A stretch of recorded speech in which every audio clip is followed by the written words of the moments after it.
I want to commend you for the good choice that you made to be here this morning, because I recognize that it was a choice. For many of you, it may not have felt like a choice because you're always here, and that's good. But it still was a choice that you made to be here, and you're to be commended for that. In fact, life is a series of choices, is it not? We would probably be overwhelmed to consider how many choices we've made in our entire lifetime. You would probably be shocked to just consider how many choices you made this morning. You made the choice to get out of bed. Some of you on time. You made the choice whether to eat a healthy breakfast or to go for that second cinnamon roll. You made the choice of what clothes to wear and whether that tie matched with that jacket. And I'll have words with a few of you about that later. You made the choice, again, to be here. Life is full of choices. And it's constantly humbling and frankly frightening to think about how many big choices have to be made, and have to be made many times by young people. You think about it. I've often wished that it was possible that at the age of 16, 17, or 18, to be able to get in a time machine and go forward to your 50, 60, or 70. Make the choices with the wisdom that you have at that stage in life, and then come back to your 16, 17, 18-year-old self and institute those choices. Because life-altering choices are made at a young age. Your choice of education, your choice of vocation, your choice of a spouse. And many times, doesn't have to be exclusively to that age, but many times the choice whether or not to become a Christian is made at a very young age. And those choices are important. And so I want to talk to you this morning about making good choices. How can you make good choices and avoid taking the bad choices? I'm going to use the example of Daniel in Daniel chapter 6. You'll remember this story, the most famous story from the life of Daniel. One of the most famous stories in all the Old Testament is Daniel making the choice to bow his head even openly in prayer, even though it most likely was going to cost him his life. How could Daniel make that choice? How could Daniel make many of the choices that he made? Let's look at 3 lessons this morning from the life of Daniel and from the story of Daniel in the lion's den in Daniel chapter 6. The first lesson I want us to consider is that, let's just be honest, that many times good choices are often difficult to make. And the flip side of that is many times bad choices are often easy. Didn't Jesus kind of warn us of that, talking about the 2 pathways, one that would be more easy and one that would be far more difficult? Consider the life of Daniel as an illustration of that. Daniel's entire life is proof of this first point, that good choices are often difficult to make. Daniel had a hard life. When we're introduced to Daniel, he's a young man. Now, by the time we get to chapter 6, he's not a young man anymore. But we're introduced to Daniel as a young man, and he is a captive in a foreign land. Don't minimize that. What if we were invaded by some foreign force and you were taken to that foreign country, your enemy, the country that had slaughtered your people and destroyed your nation as it existed, and now you're made in forced servitude to them? And add to that, to illustrate the point of that, they're going to change your name. You're not going to have that American name anymore, that name that your parents gave you. We're going to give you a name that fits our country. Daniel served under 4 different kings. Daniel was a 2-time loser. What I mean by that is his country was overthrown, and then the country he started to serve was overthrown again. Daniel faced at least 4 times a real threat of death. I venture to say that most of us in this audience this morning have never once really faced the threat of death. And we've probably not faced the threat of death as Daniel faced it, that in all 4 cases, that threat of death could have been completely avoided by making other choices. Interestingly enough, if he'd have made bad choices, the wrong choice in every case, the threat of death would have been eliminated from him. But every time Daniel made the right choice, even though it potentially, on at least 4 occasions, could have cost him his very life. Making good choices is often difficult. You know, Jesus never hid that fact from us, did He? Turn over with me to the book of Luke, chapter 14. And let's think about, as you're turning to Luke chapter 14, think about the story here in Daniel chapter 6. The story that's the focus of our lesson of Daniel in the lion's den. I think sometimes we've romanticized that story and maybe told that story so many times that it's lost its abruptness. The threat of being thrown into a lion's den. Now remember that Daniel was not thrown into some cleanly swept Disney-like cave with cartoon lions. This was a very serious threat. But Jesus warned us that life was going to be that way. Remember, we talked about the 2 pathways. He says one's going to be easy, but the right one is going to be difficult. He further made that warning in Luke chapter 14. Look beginning in verse 25. Now great multitudes went with him, and he turned and said to them, if anyone comes to me, if anyone comes to me and does not hate his father and mother, wife and children, brothers and sisters, yes, and his own life also, he cannot be my disciple. And whoever does not bear his cross and come after me cannot be my disciple.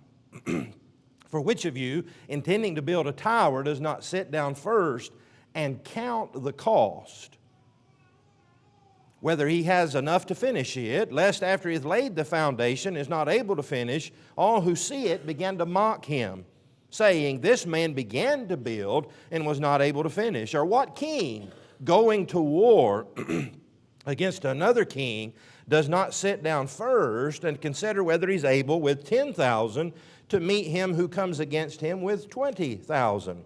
Or else, while the other is a great way off, he sends a delegation and asks for conditions of peace. So likewise, whoever of you who does not forsake all that he has cannot be my disciple. Anyone who thinks that the life of a Christian, of a true New Testament dedicated Christian, anyone who thinks that life is going to be easy has not read much of the New Testament. Jesus never hid that fact from his followers, did he? Jesus was not the stereotypical salesman who wants to highlight all the good features and then hide the negatives in the fine print. There was no fine print with Jesus Christ. There's no fine print with God at all. God says, you want to serve me? It's going to cost you. Sometimes cost you greatly. And you're going to make choices, and those choices are going to be difficult to make. Therefore, point number one is it's going to require courage to be a Christian. It's going to require courage to make the good choices. Now let's understand firmly in our minds what courage is. Courage is not the absence of fear. That's called crazy. Courage is doing what's right in the face of fear. If you think for 1 minute that Daniel went into the lion's den or his 3 friends went into that fiery furnace whistling a happy tune, their hands were shaking. Their voice was quivering.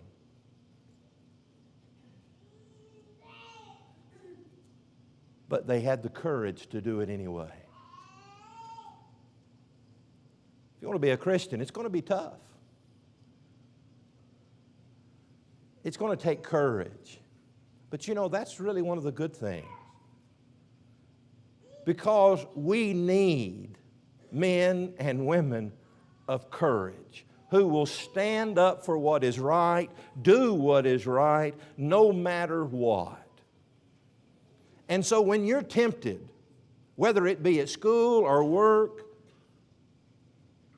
take courage and say, I'm going to be that man, that woman, that boy, that girl of strength. And I'm going to make the good choices. The second thing that we learn from Daniel throughout his life, and particularly here in chapter 6 in the lion's den, is that making good choices starts with making good choices. By the time we get to chapter 6, Daniel's really an old man. And we might ask ourselves, how could Daniel make this choice? But when you read the first 5 chapters of Daniel, you're not surprised that he made the right choice, are you?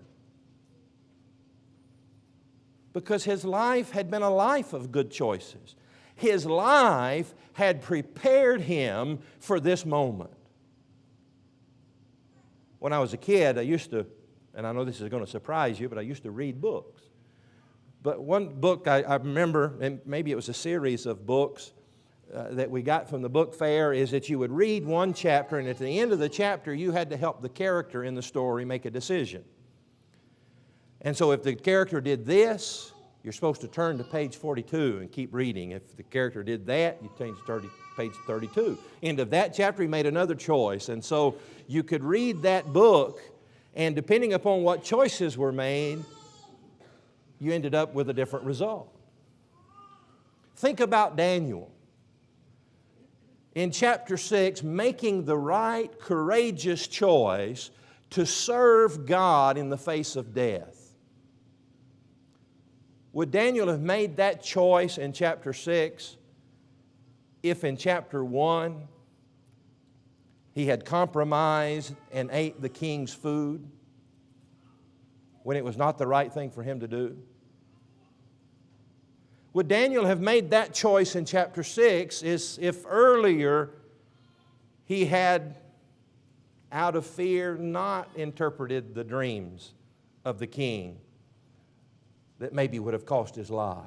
Think about the good choices that Daniel made that made the choice in Daniel 6 an obvious one. Again, chapter 1, he refused to defile himself with the king's food. Why are we told that story? Maybe for multiple reasons, but maybe one reason is to help us understand the context of chapter 6 and how he could make this choice is because he had always made good choices. In chapter 2, in fact, turn over to Daniel chapter 2. And let's look at some of these. We talked about in chapter 1 the good choice that he made to not defile himself with the king's food. Look at the choice he made in chapter 2, verse 17. Then Daniel went to his house and made the decision known to Hananiah, Mishael, and Azariah, his companions, that they might seek mercies from the God of heaven concerning this secret, so that Daniel and his companions might not perish with the rest of the wise men in Babylon. The wise men are being killed. They're going to be lumped into that group. And so what does Daniel and his three friends do? Daniel says, let's pray to God about this. And that might seem like a minor choice, but it was a good choice.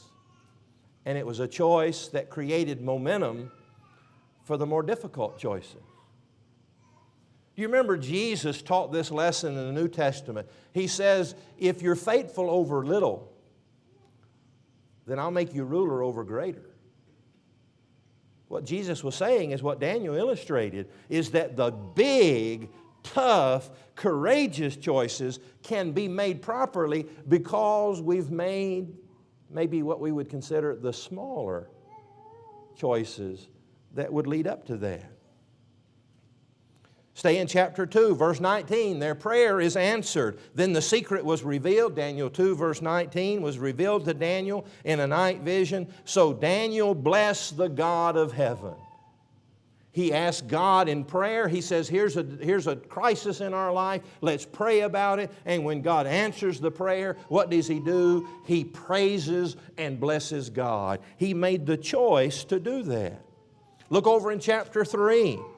We've already seen this in chapter 2, but it's underlined again in chapter 3, verse 12. For there were certain Jews whom you have set over the affairs of the province of Babylon, Shadrach, Meshach, and Abednego. These men, O king, have not paid due regard to you. They do not serve your gods or worship the gold image which you have set up. These were the closest companions of Daniel. We cannot overstate this choice that Daniel made as his closest friends and confidants, those who shared his faith and his courage. I've got a good friend that I grew up with. We went to school together and we went to church together.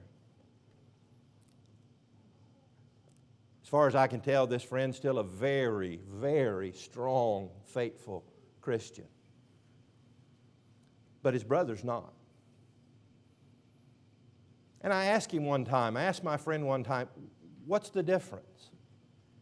You were raised in the same house by the same parents, treated the same way. And here you are, a faithful, strong Christian, and your brother is not. Why? How? What happened? My buddy thought a minute, and he says, the best I can figure is that when we were in high school, my brother's friends were worldly. And most of my friends, in fact, all of my best friends, were Christians. He says that's the only difference I can see.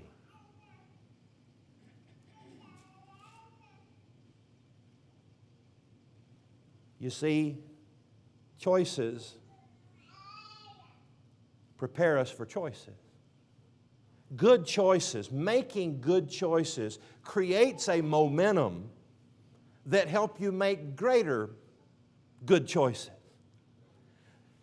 Sadly, the opposite of that is true, isn't it?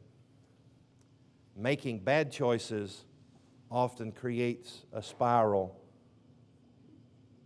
that, if not causes, helps us to make further bad choices. There's an Old Testament illustration of that. What about King David? The bad choice that he made. You could maybe start with the bad choice of him looking upon Bathsheba, that led to the bad choice of inviting her to his palace,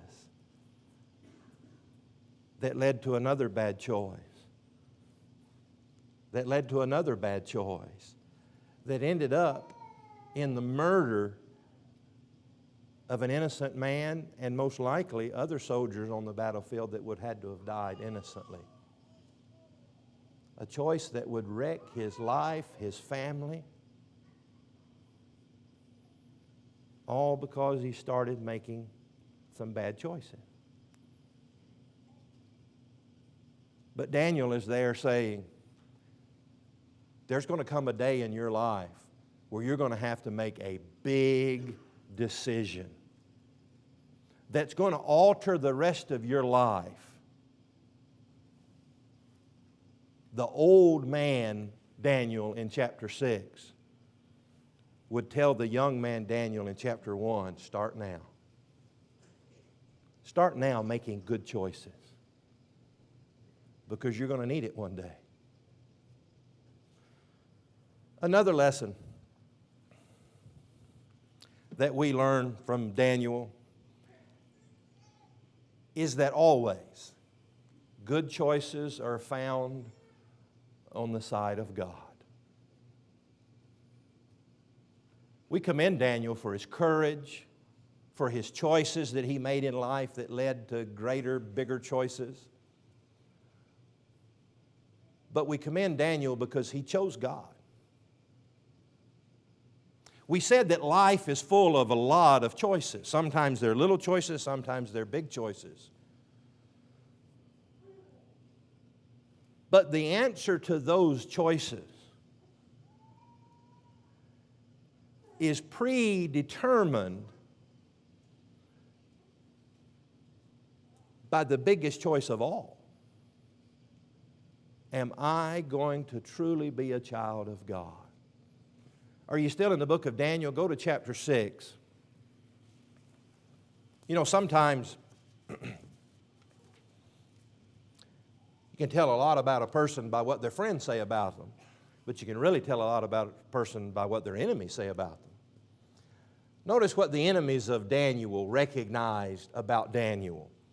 They didn't like Daniel. They were envious of his position, and so they're out to get him. And as they conspire together, they're saying, how can we get Daniel in trouble? Here's the best thing they could come up with. Chapter 6, verse 5. Then these men said, we shall not find any charge against this Daniel unless we find it against him concerning the law of his God. What a compliment. Because Daniel had somehow demonstrated openly in his life that he was going to serve God first, foremost, and ultimately only. Daniel lived out the words of Jesus before Jesus ever spoke them, when Jesus said, you've got to leave everything and come and follow me. Daniel had done that. Daniel had chosen God.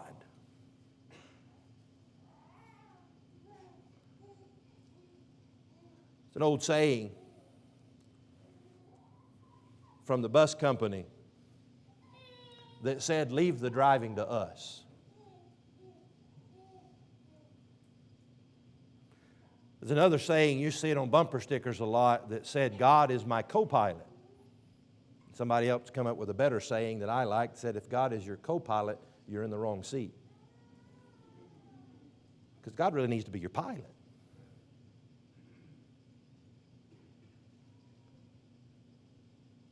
What a blessing it is to fully commit to God, make that choice, that decision, because then ultimately every other decision is made because of that big decision. Look with me, if you will, in the book of James, chapter 1. I think James is making this point, this connection of dots in James chapter 1 and in verse 12. James, in introducing his discussion about temptation and where temptation comes from and how temptation can be resisted. And let's pause there and just recognize that's a choice that's being made. But notice what James says about this choice in James 1 verse 12. Blessed is the man who endures temptation, for when he has been approved, he'll receive the crown of life which the Lord has promised to those that love Him. You ever notice this about James 1 verse 12? That here in the middle is the crown of life. That's the reward. But James says that this crown of life has been promised to two different groups of people. He ends up saying this crown of life which has been promised to those that love God. But he started the verse by saying, but if you endure temptation, you'll receive that crown of life that was promised to this other group of people, the people who love the Lord. But I think if we connect the dots, James is not saying that this reward, the crown of life, is promised to two parties. I think James is trying to get us to connect the dots. Blessed is the man who endures temptation. For when he has been approved, he'll receive the crown of life that has been promised not to a different group of people, but has been promised to those that love the Lord. Is James not saying that the key to enduring temptation is loving the Lord? Ultimately, temptation, giving in or resisting, comes down to a matter of choice. We chose that sin, that thing, over God. Or we chose God over that temptation or that sin. As uncomfortable it is to admit, that's what temptation comes down to. And many times, if I struggle with temptation and sin, it may be because I never really made the big choice, fully committed to God. Or maybe in that moment I'm struggling with maintaining that big choice of choosing God. Daniel could make the tough choices because he made the big choice to serve God. Life's full of choices. Some of them don't really matter. The fact that you chose to wear that tie that doesn't match with that jacket ultimately doesn't matter. But many choices do matter. And those choices are difficult to make. Those choices often can be made easier by a pattern of good choices. And those choices are always on the side of God. And those good choices will always be rewarded by God. Will you pray with me, please? Our dear God and Father who art in heaven, we're so thankful for the good stories of men like Daniel and his three friends and others, Father, who show us the reward of making good choices. Help us, Father, to make the right choices. Help us this day to dedicate ourselves and devote ourselves to that grand choice of serving You. May we leave everything, and come and follow You. Remind us of the import of these choices. Help us, Father, by not leading us into temptation, but delivering us from the evil one as we make these choices. Bless us, keep us, love us, protect us, and most of all, Father, own us on that day of judgment. This is our prayer. In Christ's holy name, amen. We'll now be dismissed to our classes.